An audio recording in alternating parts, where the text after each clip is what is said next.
What's up YouTube? Capital G here doing a little Dueling Book commentary. I was doing a couple videos on Dueling Book and figured I might as well go ahead and shoot a commentary. And if you're ever wondering why I don't do that many of these Dueling Book commentaries as opposed to why I was doing daily like YGO Pro duels, it is simple.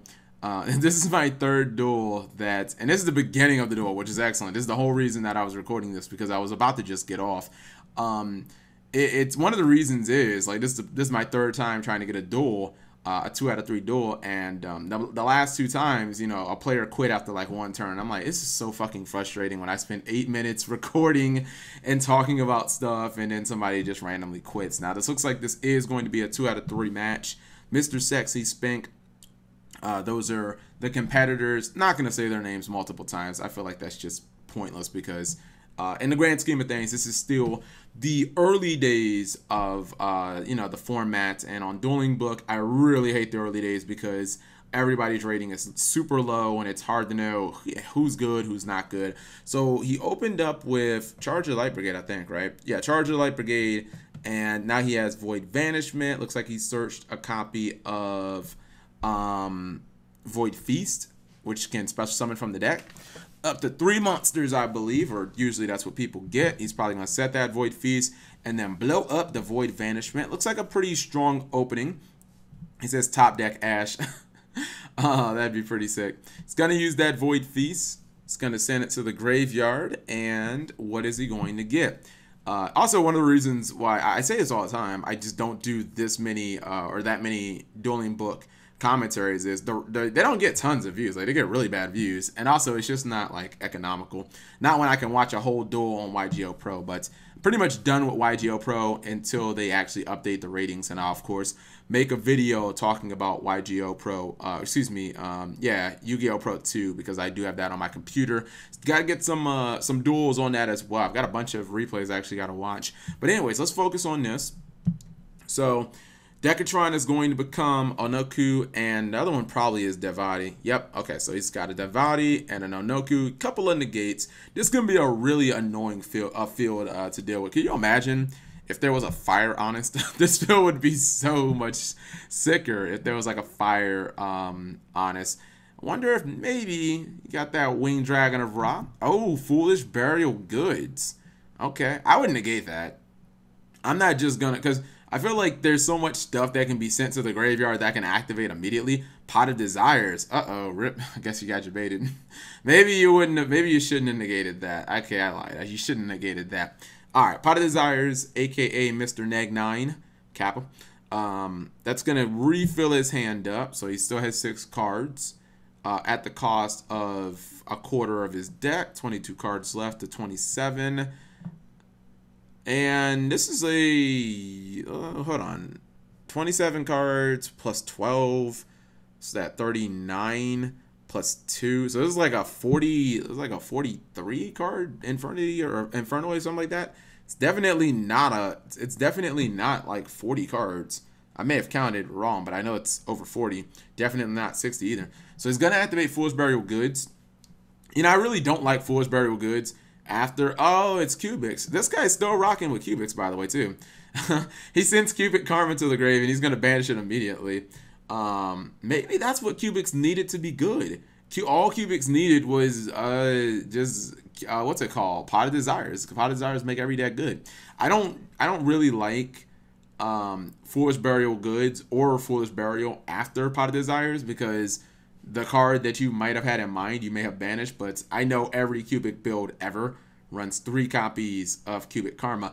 You guys might remember Mrs. Sexy. We had Mrs. Sexy on another duel. Looks like he got Duza, and that's not what's going to be played here.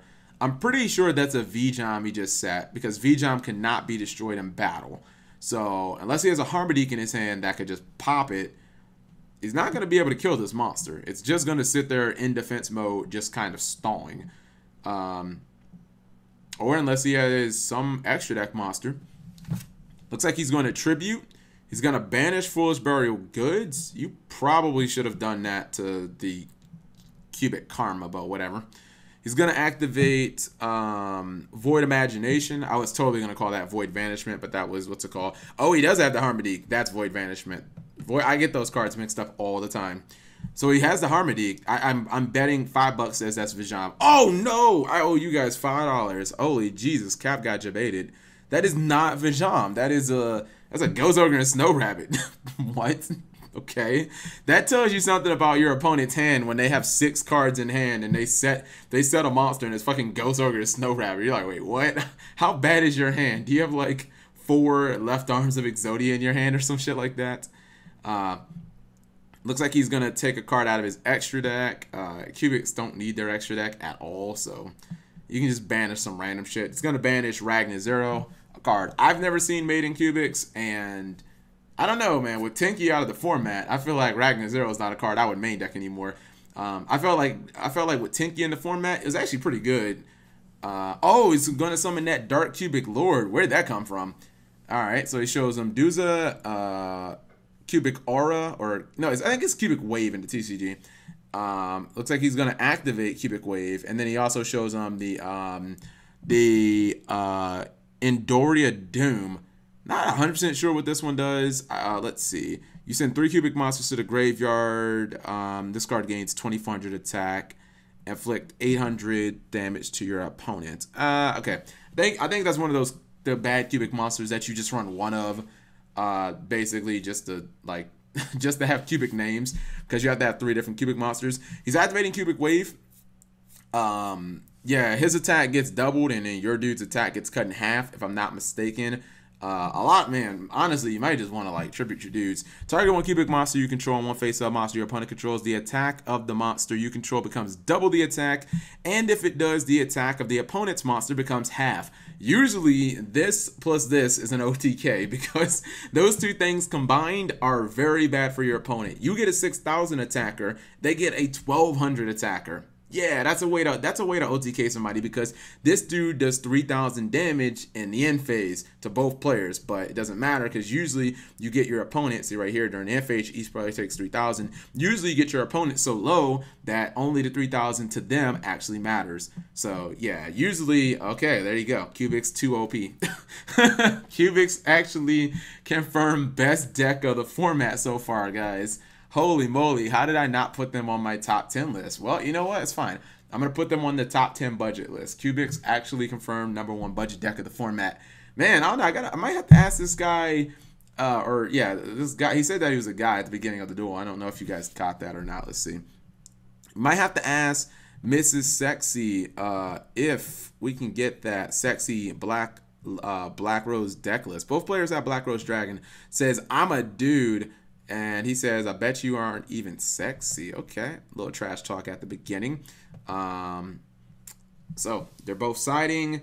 I don't really know when Infernoid sides for a Cubic. You know, this should be a good match for Infernoids. Like, just banish their stuff. Like when he sent Cubic Karma to the graveyard, just banish it immediately. You don't want to just let them, because the thing about Cubic Karma is it can be used to search any Cubic monster, and it can be used immediately from the graveyard. Like, you don't have to wait a turn like breakthrough skill. All right, so Spink is wisely going second. One of the big things about Cubics is going first. That deck is trash. Oh, you guys see exactly what I'm talking about. As he sets 1 card in the back row and passes, and I guarantee you it's something like some random Cubic card, like Unification of the Cubics, that probably can't even be activated. All right, so Spink, what exactly are you going to do? Cubics might take the victory. All right, he summoned Harmonique, which is not effective at all because there is no monster on Cubics side of the field. It's just gonna go ahead and do the damage, and looks like that's it. Pass turn, draw a card for Mrs. Sexy, and what's gonna happen here? I believe. Well, let's see if he does something. Something of note should be done here.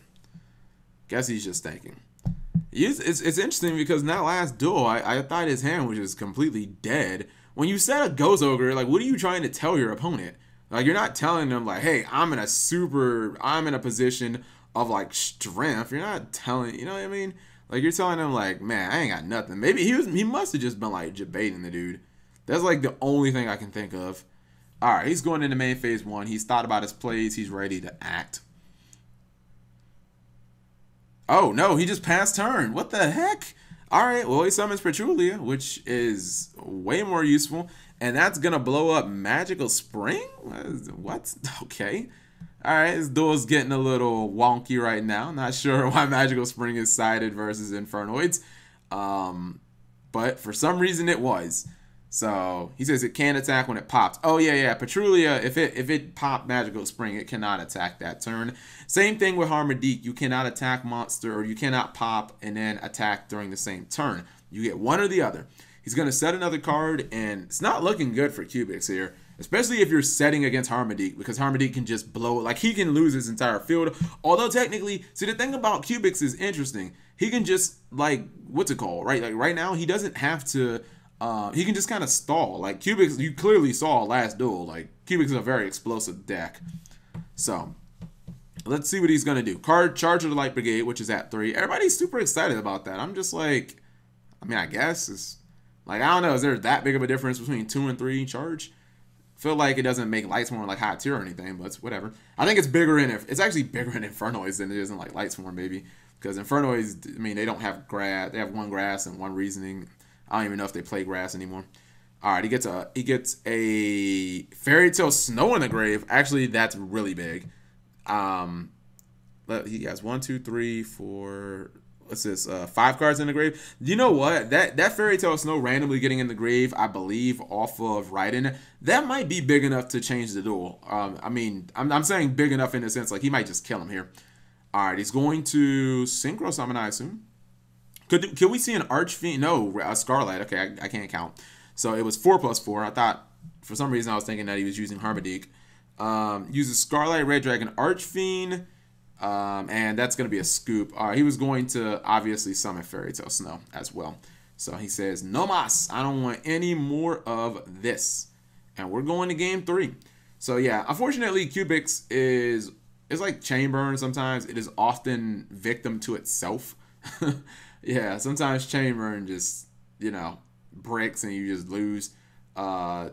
Very much similar to Cubix, you know. Sometimes you just get wrecked to yourself and you can't really do anything. Doesn't matter if your opponent is just playing like super aggressive, if they're overextending. Not like Cubix really capitalize off overextension all that much anyways. Like usually Cubix is like kind of an OTK type deck, so let's see what happens here. All right. Neither player actually wants to go first. Interesting. I told you guys, I think Cubix is a very weak deck going first, especially if you're playing pot. Cubix wants to OTK, so like, why would you go first? Thus, you cannot OTK. All right, so Void Vanishment was played. He discarded Petrulia, got a Void Feast. We know one player, we know at least Infernoids are playing Ash Forehead. I don't think Cubix plays it. That's just my opinion. I don't really think Cubix plays it. It's gonna go straight for Void Feast in the standby phase. Oh, shut up, Cap. You don't know anything. Oh, Jebaited. Holy moly. Oh, Ash Forehead is actually getting wrecked, but no, he's gonna chain Twin Twisters. This is effing crazy. Holy moly. Let's recap. So Ash Forehead was used on Void Feast, and then Gamma was used on the Ash Forehead. Holy moly. So now he has to pay the cost of Twin Twister. And yeah, it looks like he's sending Cubix Wave to the graveyard. Now the Gamma is going to activate, and he will get a nice little monster here. If only he could synchro something. Imagine if this was on his turn. Oh my god, that'd be so sexy, right? I believe though, can't you use those monsters for tributes? Let me read right quick. I'm gonna have to read Dp-Ygo or Onoku. So let's see if it has to be Inferno. I believe you can use any monster. Tribute one monster, negate the activate. Yeah, you know what? He can actually use these monsters as materials. Well, not materials, but he can use them as tribute. Looks like he may have lost a Solar Recharge that was set as a bluff. And all right, so he does have a Dp-Ygo. And oh no, did Cubix just pass? Oh man, if Cubix just passed, oh yeah, he did, because Looks like cards are getting banished. I think he's going to banish some stuff in his graveyard. I think that's what he's going to do. He's going to say, you know what? If my dudes are going to get banished anyways, I might as well get rid of your graveyard. Get rid of your cubic aura. I wouldn't really care about like Twin Twist or anything. Like, who cares about those cards? All right. So both players are not in great positions right now.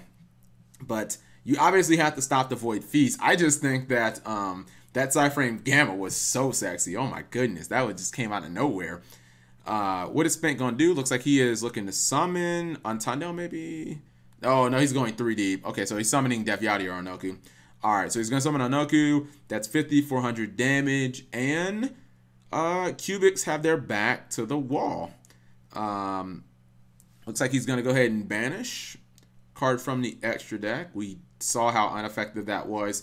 In the first game, he's going back for Ragnar Zero, so this is pretty irrelevant. All right, 4 cards. I think Cubics can do some stuff with 4 cards, especially if one of them is a Pot of Desires, but you don't always get that lucky. Cubics do need a bunch of cards to get their plays going. And the last time you guys saw Mrs. Sexy, he had that sack, but I don't know, I'm not feeling the sack now. Uh-oh. He has Foolish Burial Goods. Let's see where that goes. Obviously, he's going to send... Okay, well, hold on. What do you stop? I feel like this one stops spells and traps, doesn't it? Yeah, it's going to get Cubic Karma, duh, because he's just going to banish it. At resolution? What? No, what? Hold on, what is he? Okay, well, alright. Somehow this guy, I think he was negating that effect. Cubic Karma's effect to banish. Alright, well now he's gonna activate Pot of Desires, and that's gonna get negated as well. Okay. He's just gonna set a card. Alright, that's what I was wondering. I was like, wait, why in the heck is why is that getting banished? She's saying when you activate the banish effect of Cubic Karma, I'm going to go ahead and negate that. Then he negates the desires as well. And looks like it could be Curtains because Raiden just milled another Infernoid. And yeah, he has 3 in the grave. Unless there's a Torrential or something down, he can easily summon Onoku back. And that should just end the duel. That will give him enough damage. Onoku's coming back to party. Mrs. Sexy says, you got it. And you know what? You guys don't tell me that Infernoids aren't playable. They just beat the best deck in the game. Cubics, at least they were after game 1. Now Cubic returns to trash tier. Anyways, I hope you guys enjoyed. Thank you guys for watching. As always, subscribe if you have not already, and turn on those notifications for daily videos.